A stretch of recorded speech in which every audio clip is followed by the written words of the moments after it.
Oi, tudo bem? Meu nome é Renato Leite, você está vendo a minha mão, porque essa vai ser uma aula específica sobre pizzicato, que é essa técnica de mão direita. Acontece que nesse ano, já faz 22 anos que eu toco baixo e eu decidi mudar um pouco a minha técnica, então eu queria falar sobre isso com vocês.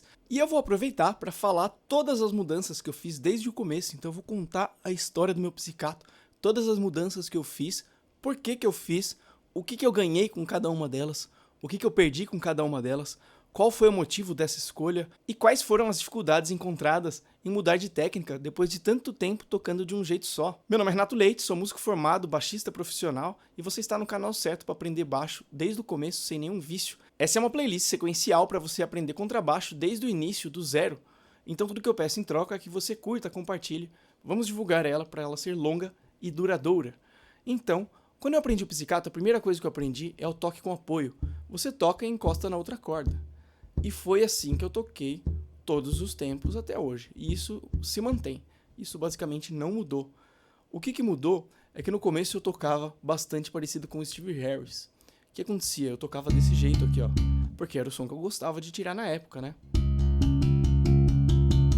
Como é que faz isso, né? Você vai ter que bater na corda de uma maneira desse jeito, ó. O dedo vem daqui pra cá, ele faz esse movimento. Nem é tão forte, mas o que acontece? A corda acaba se chocando contra o traste e sai um som muito parecido com o slap.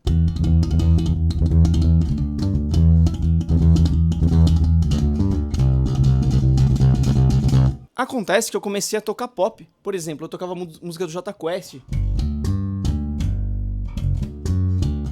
e não ficava tão legal tocando desse jeito. E eu percebi que muitos baixistas de pop tocavam de outra forma. Então eu parei de tocar aqui, comecei a tocar um pouco mais aqui. E com uma técnica não tão atacada assim, mas mais voltada pra cá. O que acontece com isso? Eu logo perdi bastante velocidade. Porque antes eu tocava de qualquer jeito, né? Não quer dizer que a técnica do Steve Harris seja de qualquer jeito, mas eu, como iniciante, poderia fazer ela meio desengonçado. O som saía bem instalado e pra mim tava tudo certo. Porém, quando eu quis tirar esse novo som, ficou bem difícil.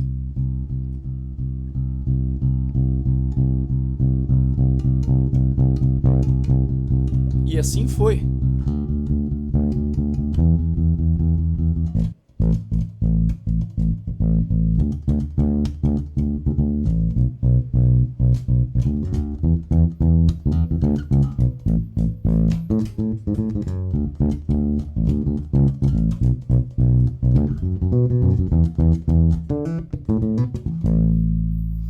Nessa época eu já aprendi a fazer umas ghost notes, então eu fazia esse tipo de frase, por exemplo.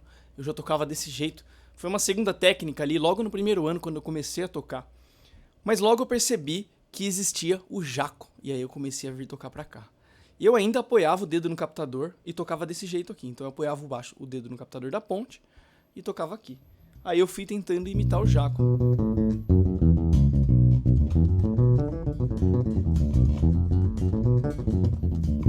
Tem aquele exercício, né, que é o...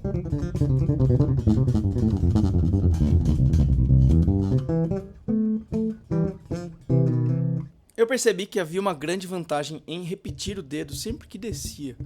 Você vai tocar uma nota aqui, depois uma nota aqui, você usa o mesmo movimento. Então um exercício bem legal que eu gosto de fazer é esse aqui, né, ó.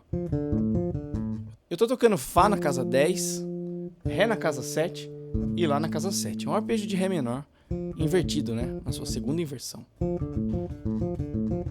Ó, então eu faço aqui, troco de dedo e agora eu repito. E esse foi um exercício bem legal que eu desenvolvi já na época para eu poder ganhar mais velocidade.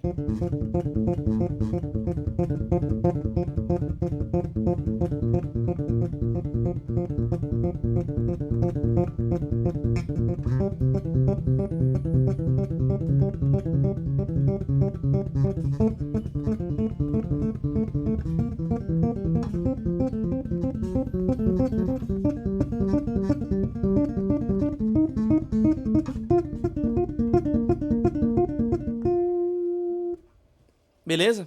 Esse é o exercício. Cansa bastante, eu fiquei cansado aqui já. Teve muita época que eu fiquei na dúvida se eu alternava tudo ou se eu podia ficar fazendo esses sweeps. Eu vi que esses sweeps tinha bastante vantagem e alternar tinha também, porque você ganha mais uniformidade no som. Então eu fiquei sempre nessa dúvida. Mas pra mim, na minha disputa interna, o sweep sempre ganhou. Então eu nunca estudei pra tentar alternar. Sempre que eu desço, eu faço isso aqui. Então tem um exercício que eu gosto bastante de fazer, que é isso aqui, ó.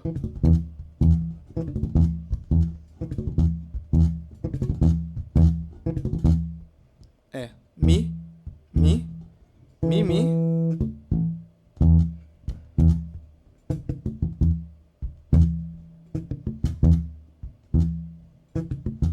Dá pra dizer que isso aqui é o moonwalk, né?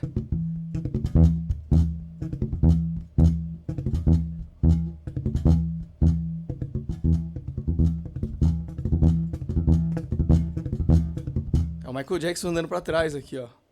Ih.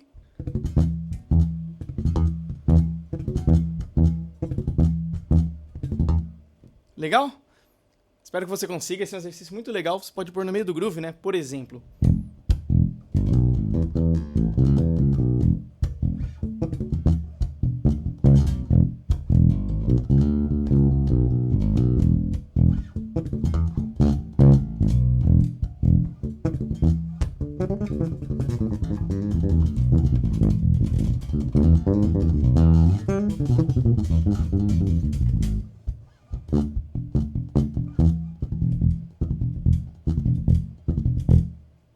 Beleza? Uma coisa que sempre me ajudou foi ter o polegar ali. Então, bobeou, eu taco nota com ele. Eu sempre fui acostumado a tocar notas com o polegar. Então, às vezes eu acabo fazendo isso. Às vezes acabo fazendo isso. Porém, não é muito comum. Mas, por exemplo, às vezes quando eu vou tocar disco, com certeza eu opto por usar o polegar. Por exemplo, fazer isso aqui, ó. Eu tive a chance de fazer um musical inteiro sobre a década de 70, que teve a presença da Baby do Brasil e das Frenéticas. Então a gente tocou.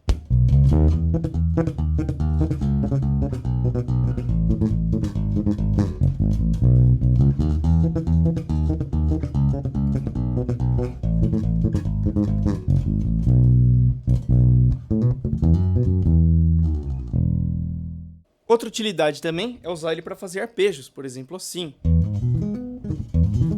Eu uso ele aqui, ó.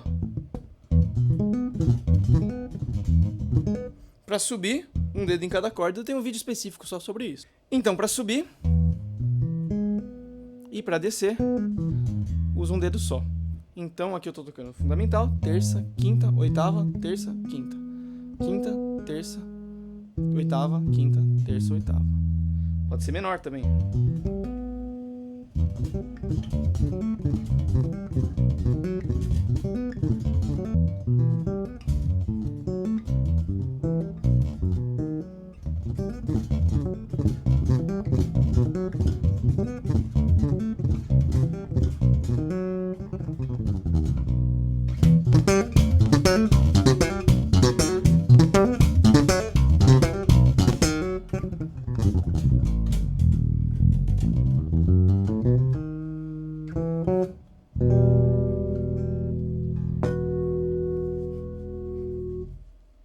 Beleza? Aí eu entrei na faculdade e eu tive aula com um cara que se chama Giba Pinto. Ele foi substituir o Zélio por um dia e ele falou sobre o meu pizzicato que eu apoiava aqui e ele sugeriu que eu fizesse isso aqui, ó.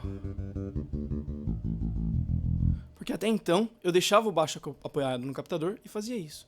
Aí eu percebi inúmeras vantagens e eu vi que estava virando uma tendência no mundo do baixo isso. Tava bem no comecinho, né? Mas o que aconteceu? Eu percebi que com aquilo eu poderia tocar um baixo de 4 cordas, 5 cordas, 6 cordas, apenas fazendo isso, né? Porque quando você toca um baixo de 5, ele tem essa distância, um baixo de 4 ele é menor, um baixo de 6 ele vai ficar gigante. Então você não vai ter mais isso, você vai ter apenas uma mão que corre, pode ter quantas cordas precisar, você ganha essa vantagem. Você ganha também a vantagem do som muito limpo, né? Porque esse dedo aqui ele tá segurando todas as cordas graves e principalmente o cisão. Então quando eu toco aqui no agudo, eu ganho o fato das notas saírem mais limpas, né? Se eu toco assim, ó, fica uma vibração.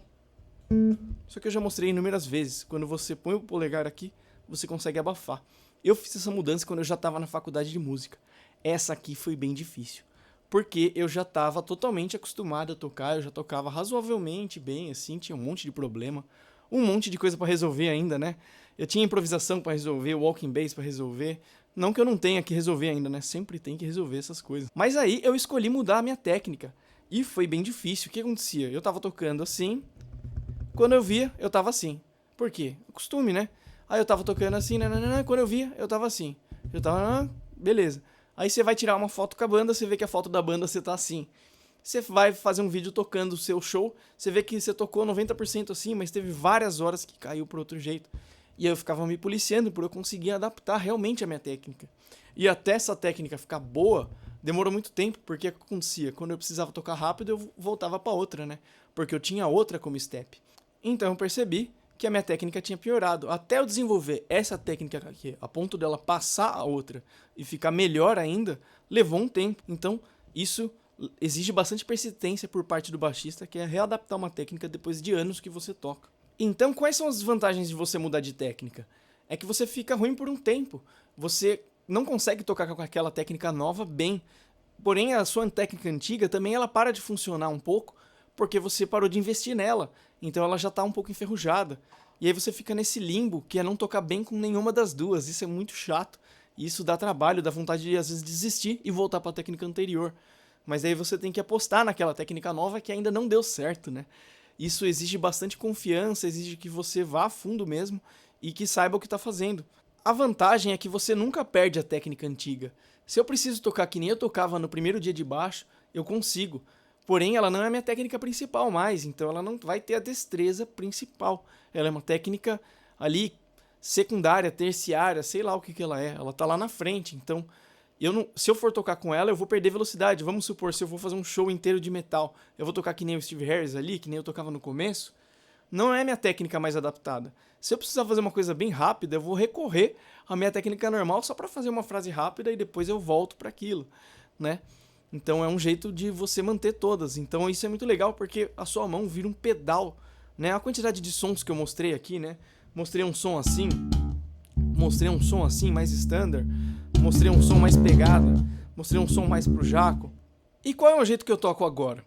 Eu percebi que eu dobrava a falange para trás e era de propósito, porque eu gostava desse som um pouco mais fofo. Quando você toca com o dedo assim, ele fica meio duro. E eu via o Arthur Maia, por exemplo, ele tocando bastante assim. O Marcelo Mariano toca bastante assim, que o som fica bem pontudo, mas eu gostava de tirar um som às vezes mais fofo, então eu deixava o dedo dobrar um pouco para trás. E qual era a desvantagem disso, na minha opinião? É que batia um pouco na corda daqui, ó. E acaba gerando um pleque-pleque na corda de baixo. Então meu som sempre teve um pouco desse pleque-pleque aqui. E aí eu quis tirar isso, eu comecei a tocar um pouco mais inclinado. Eu dei uma inclinada na mão pra cá e comecei a tocar mais com a pontinha do dedo, não tão com essa parte, mas com ele mais assim, ó. E com ele mais duro, com ele mais curvado, assim, mais gancho. Menos assim, ó. Antes era mais assim. Ó, era mais assim. E agora é assim, ó. Antes. E agora? Antes. E agora? Então, por exemplo, ó. Ou antes. Viu a diferença? Sai a mais, né? Uma sujeira a mais. Então, ó, vou fazer que nem antes.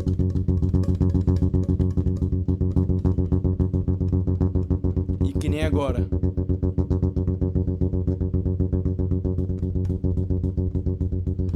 Viu que legal? Eu consigo fazer um degradê. Então, isso é bem legal para controlar o som. Então, essa é a técnica que eu tenho usado agora. O que eu percebi de vantagem? Bom, eu ainda não desenvolvi ela 100%, né? Desenvolvi ela assim um pouco já. E eu percebi que eu tô mais rápido já, com o tanto que eu desenvolvi. Então, quer dizer que quando eu desenvolvi ela 100%, eu vou ficar bem mais rápido do que eu era antes, assim, eu acho. Quando ela ficar boa mesmo, né? Mas ela não tá ainda muito boa. Mas eu já percebi que eu já tô mais rápido do que era antes, assim, pra algumas coisas. Por exemplo, pra fazer isso aqui, né, ó. Eu tô fazendo 1, 2, 3. Fazer pro lado, ó. E limpo, né? Porque antes ficava assim, ó. Agora tá assim, ó. Ainda não tá bom. Aí, ó. Eu percebi que eu consigo tocar mais fraco também. Tirar um som mais pontiagudo um pouco, que eu acho que vai definir um pouco mais. Então ficou do meu gosto. Eu optei por mudar. Porém, o que acontece? Eu tô naquele limbo ainda, né? Eu diria que eu tô mais no final já. Eu diria que já tá no 88% pronta, vai. Mas, eu ainda passei por isso. Então teve uma semana ali que eu não tava conseguindo tocar muita coisa e de repente eu percebo que eu tô tocando com a técnica antiga. o que às vezes pode ser contraproducente, ou não também, né? Você viu que eu não perdi a técnica antiga, eu posso recorrer a ela se eu quiser. Porém, essa técnica nova aqui, eu percebi que ela me dá mais velocidade, ela me dá um som um pouco mais cristalino, dá um som menos estralado sem querer.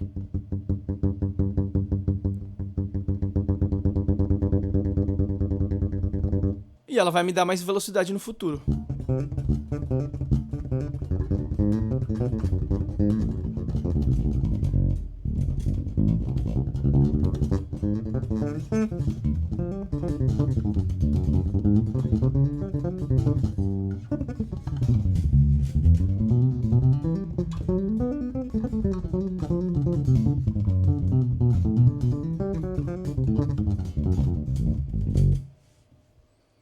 Beleza?